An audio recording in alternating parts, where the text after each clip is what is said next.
welcome to another edition of the Airbrush Show, brought to you by Scale War Machines. Airbrushing is one of the best techniques any modeller can master, and we make it our business to test the best airbrushing products out there, especially for model makers. Here's what we'll be looking at this time. One of our viewers recently asked if we preferred the Iwata HP-TH when compared to another airbrush we'd reviewed, the Iwata Revolution HP-TR2. At the time we'd only ever used the TR2, but thankfully airbrushes.com have sent us the HP-TH as a sample, and here it is. What we'll do in this video is give you our initial thoughts on the airbrush, and we'll test it a little bit and unbox it. The first thing you notice compared to the Revolution is that you get a smaller pack, and it also carries different packaging. This is the new product lineup. 5 ways to spray is about simplifying their product range. They split all their airbrushes into 5 categories: absolute precision, total control, all-star, versatility, effortless coverage and full finish. Those different categories are reflected in the packaging, and as you can see this is purple and carries the total control packaging. When comparing it with the TR2, let's see what comes in the box. This is what you get inside. There's the TH, you get the body of the airbrush. This component is interchangeable, we'll show you that later.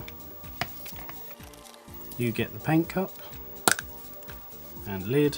There's also a little spanner, some super lube, and here you can see this is actually the fan pattern spray head. If you haven't guessed it, therefore, what makes this airbrush unique is that you can swap the standard round pattern spray head, which is that one, and you can just pop on top fan pattern. The knurled ring goes over the top, and you're able to spray a fan pattern. And obviously you can set the angle of the fan pattern. When I swap back, you pop that on.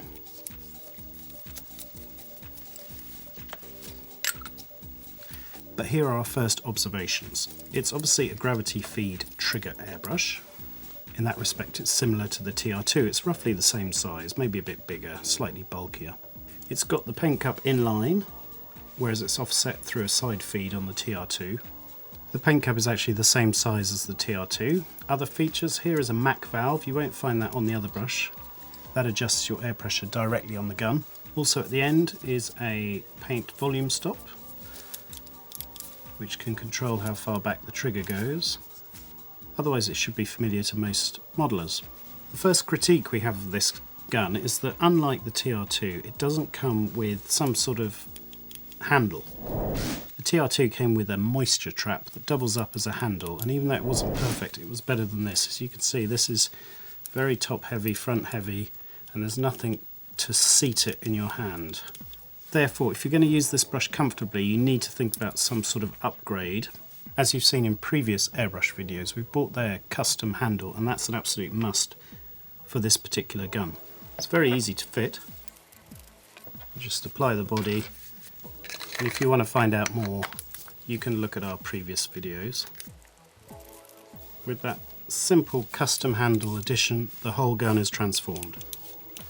Now it feels well balanced in the hand. There's a comparison.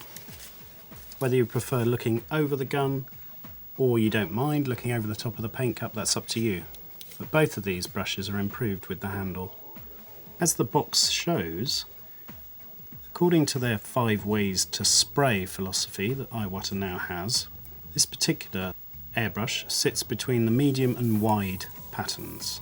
What it also shows us is something really important. The standard round pattern that you'll find on most airbrushes is available between 25 and 35 psi. If you want the fan pattern, you need 30 to 40 psi.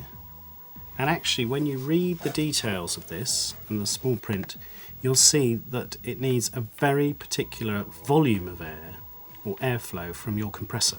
Iwata states that the airflow or air consumption required for the fan pattern is somewhere in the region of 1.2 cubic feet per minute or 35 litres per minute. Our test showed that you could get the fan pattern at lower airflows at 0.7 cubic feet per minute or 20 litres per minute, and we achieved that with our 15A compressor with a 1 litre tank. However, the tank needs to refill and the air consumption is high.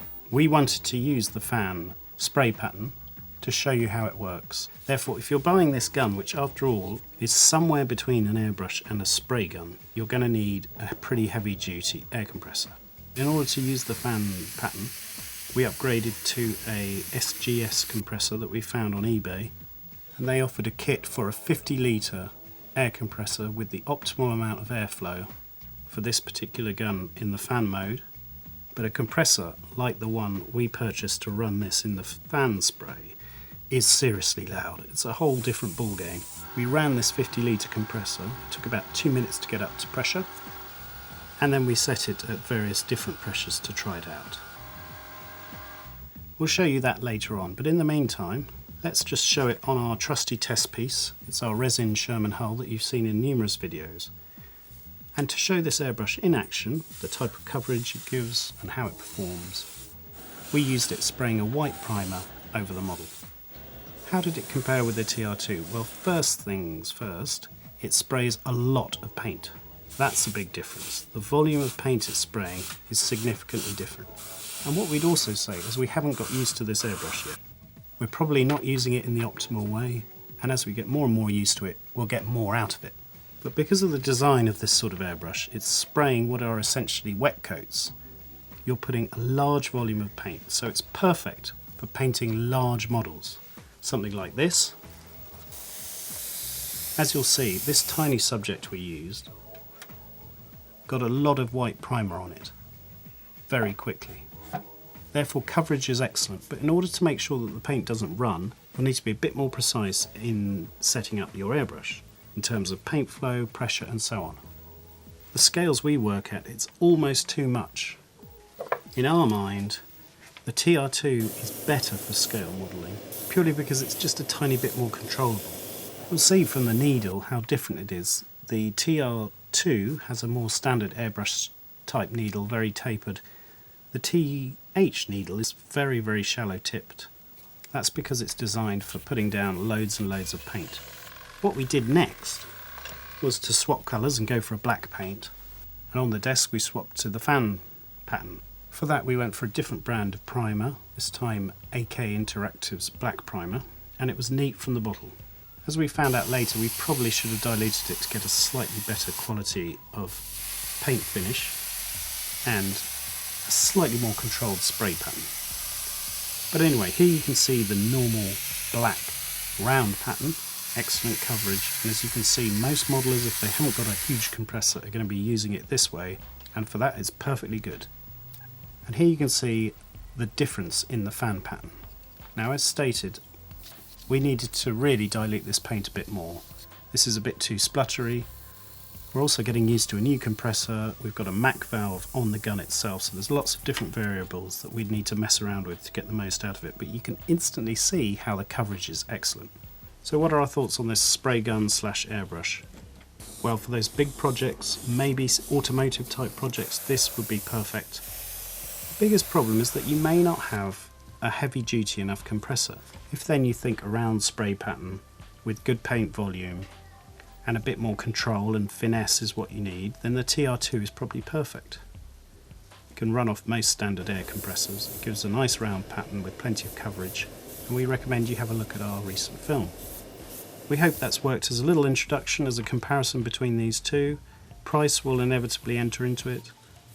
However, you probably need to think, how important to you is the fan pattern? Do you really need it? It does have a round spray pattern, it's a totally different style of spraying. Do you do enough large projects to warrant the TH? Thanks to airbrushes.com for the sample. And please mention us if you go ahead and buy the HP-TH. That's all for now. Keep watching to see this airbrush in action, and until the next time, goodbye.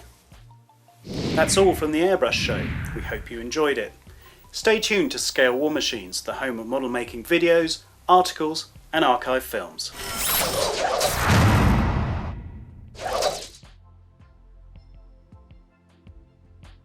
Subscribe for our latest videos.